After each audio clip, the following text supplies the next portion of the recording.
Hello, this is Craig Wesco recording for TCGplayer.com, and today we're going to look at this black-red mid-range deck that I played in the Magic Online Championship Series tournament this past weekend. So a lot of people leading up to the Pro Tour, they ask, well, what would you play if the Pro Tour were today? Well, I was trying to win the Magic Online Championship tournament, so this would be my answer to their question. This is the deck that I felt gave me the best chance of doing well. I don't think this is, I broke the format and this is like better than Teamer Energy or whatever.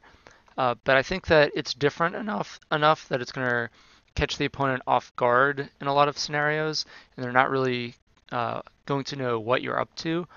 And the power level is pretty high. So I want to talk about this deck, and then we can actually go through and look at some of the more interesting matches from that online tournament. So the basis of the deck is you're a very control-oriented sort of mid-range deck with a lot of removal spells. And your removal spells are able to deal with a lot of the problematic cards and creatures in the format. So for instance, Scarab God and Hazoret are two of the most problematic creatures in Standard.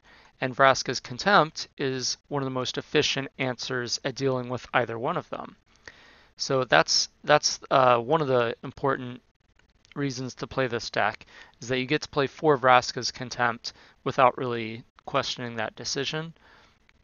Another interesting part about this deck, you play the 4 Glorybringer because it may actually be the best creature in Standard. It's a removal spell, it's a win condition, it basically dominates the board, with the exception of maybe a Scarab God can dominate the board more so.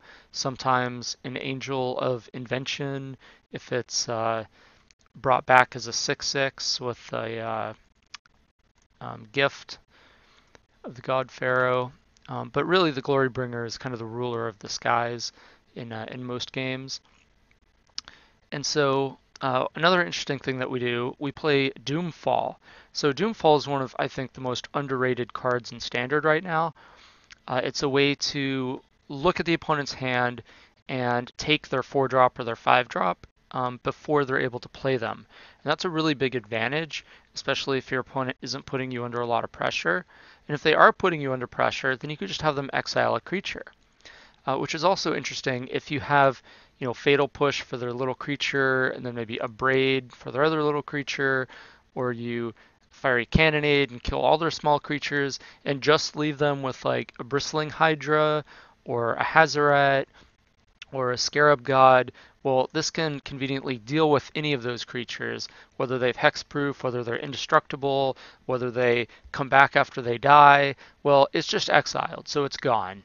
So as long as you can clear the rest of the board, the exile a creature effect can be really effective at dealing with a lot of the most problematic creatures in Standard. And Vraska's Contempt can deal with a lot of those same creatures in a more direct way. Can also deal with Planeswalkers. The token deck is playing Vraska in it. Some decks play Chandra.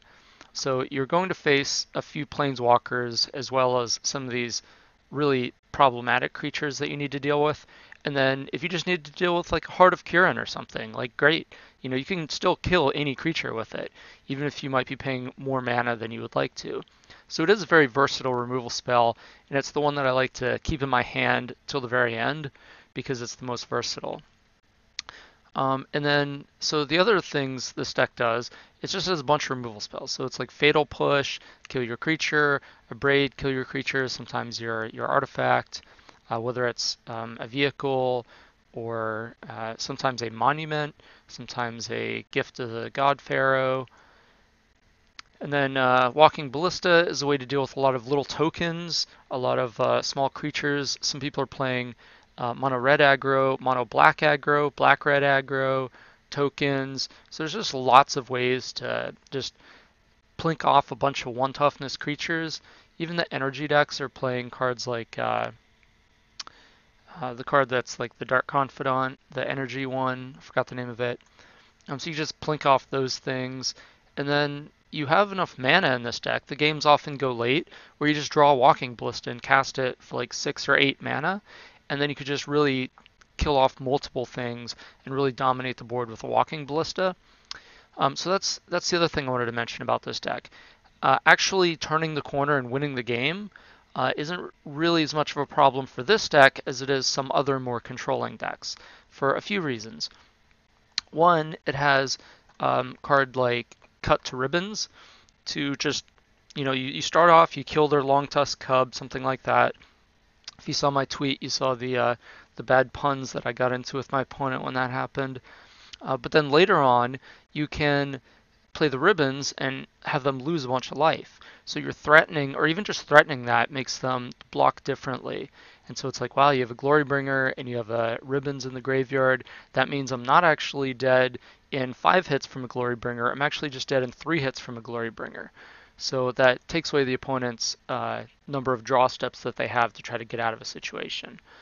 And Walking Ballista can do a similar thing by posing a bunch of direct damage. Another thing that happens often is Pia Nalar. So Pia, the primary purpose is just to get 2 bodies on the ground. So when the opponent plays their on-crop crasher or something, they make the Pia unable to block, but then you can still block with the 1/1 to trade with like their Earthshaker Kenra or something. So you didn't actually take a bunch of damage. You only took half that amount of damage. Then you still get to untap and have, basically half of your 2 creatures that you played off of the Pia.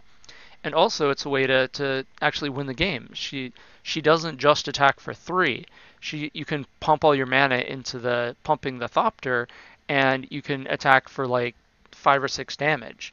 So Pia can actually close the game out in just 3 turns or something by herself once the games get really late. Another card that I run is Gifted Etherborn. This one's really good against mono red because it gains life and it's cheap. A 2/3 body is able to block a lot of their stuff effectively. Yes, it's in burn range, so they can abrade it, they can lightning strike it. So that's kind of the downside. But if it survives, it can really take you out of burn range and really trade with anything other than Hazoret. And this life gain combined with life gain from Vraska's Contempt can often get us sort of outside of burn range. And the other thing that Gifted Etherborn does is its Death Touch. So one of the creatures that's most problematic to deal with is the Bristling Hydra. So unless we have a Doomfall at the ready and they have no other creatures in play, the Bristling Hydra is going to be kind of a pain to deal with. So we have 4 Death Touchers in the form of Gifted Aetherborn. Then we also have 2 additional Death Touchers in the form of Gonti, Lord of Luxury. So Gonti is another card that really excels in the mid-range matchups, whether it's Teamer Energy or the black-blue mid-range deck, or really any deck that is just trying to outvalue you.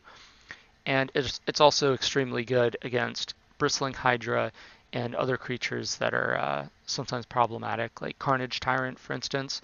So just being able to block with Death Touch is pretty important. And then Liliana of Death's Majesty is kind of like a 5th copy of Glorybringer, where they kill your Glorybringer and then you play Liliana for 5 mana, minus her, get your Glorybringer back, be able to attack, and you have it's basically a Glorybringer plus a Planeswalker with 2 loyalty, threatening to be a zombie and then potentially even another Glorybringer. So I only run 1, but it's a card that can really dominate in the mid-range matchups. And also another card that can dominate the mid-range and control matchups is Arguel's Bloodfast. So basically all of these legendary land enchantments that transform are super good. There isn't really a shell for the green one yet.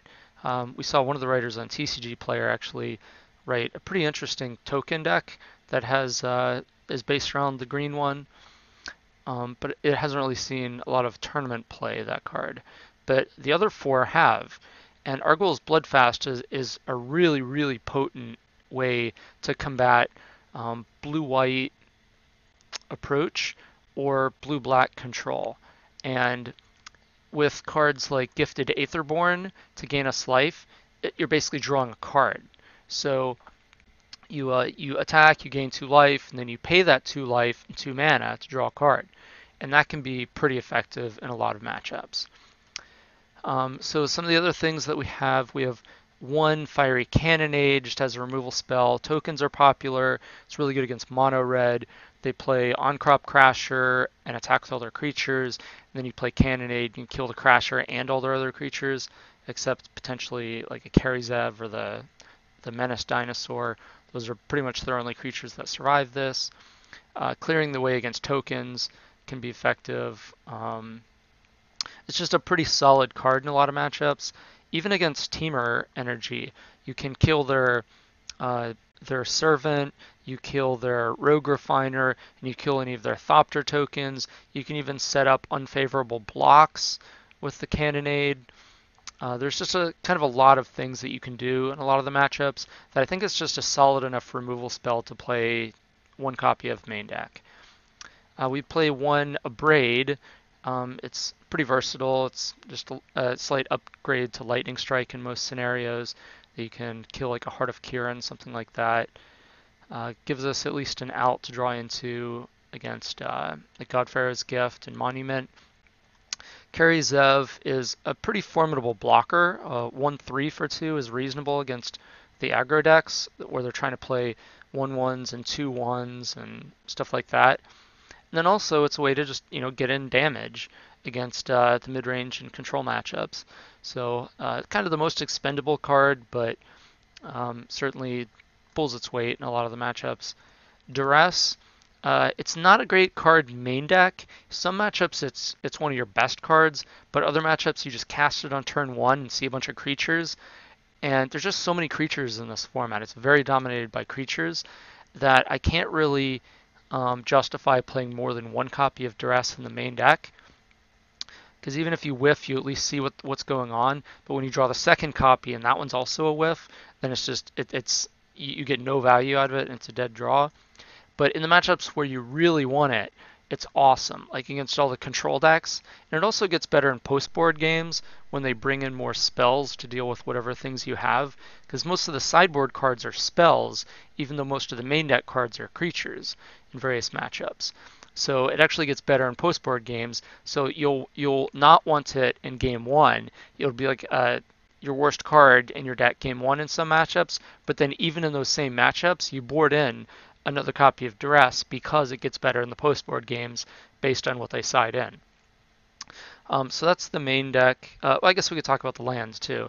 We have the 8 dual lands, which is pretty obvious, and then we also have some of the special lands. This is good against Scarab God, good against Embalm, good against Gift, good against Azcanta.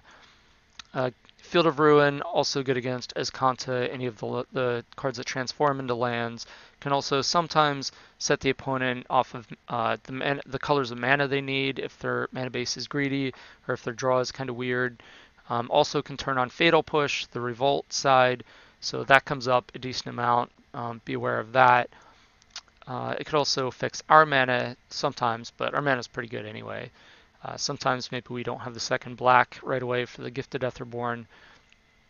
Ramunap Ruins, we don't actually use this ability very often. Sometimes it buys us a turn or takes away a turn from the opponent by setting up a play where we're like attack you with Glorybringer, cast Ribbons from the graveyard, then the following turn attack with Glorybringer and threaten Ramunap Ruins or something. Like that comes up every once in a while.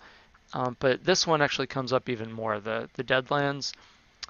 So the opponents basically, we're trying to kill all their stuff with spells. So if they just play out a Rogue Refiner or something and draw a card, well, we don't really want to use a card like Doomfall or Vraska's Contempt to deal with a Rogue Refiner. But if we're later stage of the game, we can just sacrifice one of our lands to deal with it, and that's fine, because at that point a land is much less important than a spell in our hand. So that's basically the main deck. The sideboard, we have Duress against the control matchups. For like blue-white control, this is one of our best cards. Blue-black control. Sometimes I'll sideboard in like an additional copy in matchups where they bring in spells that are especially effective against us. The Blood Fast, it's maybe 3 is a little overkill, but it's so good against the control decks. It's literally just, play it for 2 mana, and then just keep sinking all your mana into it until you're just making all your land drops and keep 7 cards in hand. You can go really low on life. You can go down to like 6 life, 8 life, something like that, and then you're just in completely dominant control. You have 4 Doomfall, 4 Duress, and you're just drawing extra cards every turn. So you're just tearing apart their hand, making all your land drops, then you just have a hand full of gas, and they have nothing. So you just sculpt this board state that's just completely advantageous for yourself and like devastating for the opponent. Scavenging Grounds, it's just another land I bring in for the control matchups. It's also, I like having 2 copies of it against the decks that are really reliant on the graveyard. Lost Legacy can come in against any deck that's really reliant on a particular card. I like it in 2 matchups in particular. I like it against the Approach deck, where you name Approach. And I also like it against the token deck, where I name Anointed Procession. So in those 2 matchups, it comes in, and both of those are gaining popularity. Fiery Cannonade, another card against tokens, mono red, things of that nature. The mono black aggro deck, just beware that some of these decks, they run some number of pirates. So it doesn't actually kill, say, a freebooter, because it's a pirate, even though it's 2 toughness. Abrade, the matchups where you want more artifact kill or more cheap removal spells, that comes in. And then Chandra's Defeat is basically just a card that comes in against mono red. Sometimes decks that have Glorybringer, I'll bring in 1 or 2 copies, but really this is just the most efficient answer to what mono red is trying to do. And since we have cards like Cannonade, we have answers like Vraska's Contempt, their Hazaret. Chandra's Defeat can deal with their sideboarded in Chandras. If they sideboard in Glorybringer, it deals with that, or it just kills their aggressive start. You use it on their On-Crop Crasher, their Kari Zev, their Earthshaker Kenra, whatever. So you just cheaply, efficiently deal with their threat, whatever it is. So this is the deck I played in the mocks. We're actually about to go back and look at some of the more interesting matches from that tournament. So instead of just playing a league, I'm actually going to go through the replays of that tournament and show you this deck in action. So let's do that now.